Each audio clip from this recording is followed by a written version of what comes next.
Hi friends, అందరికీ నమస్కారం. ఈ రోజుటి కథ మేమే మేక.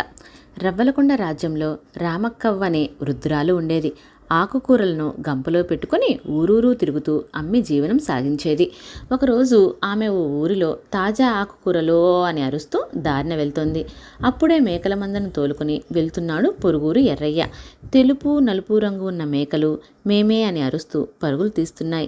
వెనుకే పొడుగాటి కర్రతో వాటిని గదాయిస్తూ నడుస్తున్నాడు ఎర్రయ్య. అతడి మందలోని ఒక మేకపోతు చాలా పొగరుబోతుది. దానికి పెద్ద పెద్ద కొమ్ములుండేవి. అది బుసలు కొడుతూ పరిగెత్తుకొచ్చి రామక్కవ్వను పొడిచింది. అక్కడితో ఆగకుండా కింద పడ్డ రామక్కవ్వను పదే పదే తొక్కడంతో ఆమె ఎడమకాలి ఎముక విరిగింది. గంప నెత్తిన పెట్టుకుని 4 ఊర్లు తిరిగి అమ్ముకుంటే కానీ కడుపు నిండని రామక్కవ్వ విలవిల్లాడుతూ ఓ అని ఏడవసాగింది.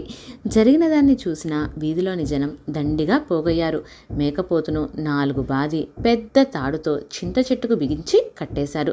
దూరం నుంచి చూస్తూ ఉన్న మేకపోతు యజమాని ఎర్రయ్య భయంతో మందను తోలుకొని అక్కడి నుంచి గబగబా పారిపోయాడు.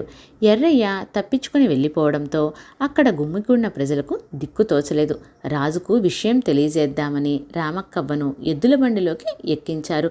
మేకపోతు కొమ్ములను గట్టిగా పట్టుకుని ఈడ్చుకుంటూ రాజు దగ్గరికి తీసుకువెళ్లారు.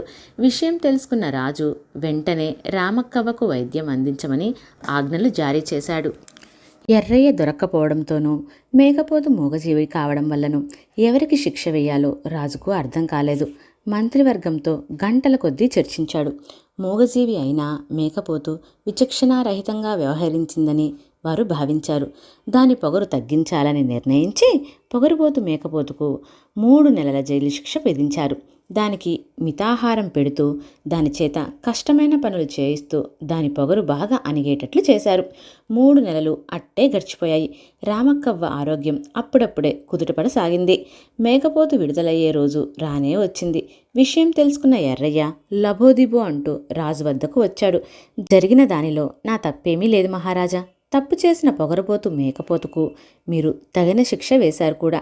కాబట్టి ఇప్పుడు నా మేకపోతును నాకు అప్పగించండి అని వేడుకున్నాడు.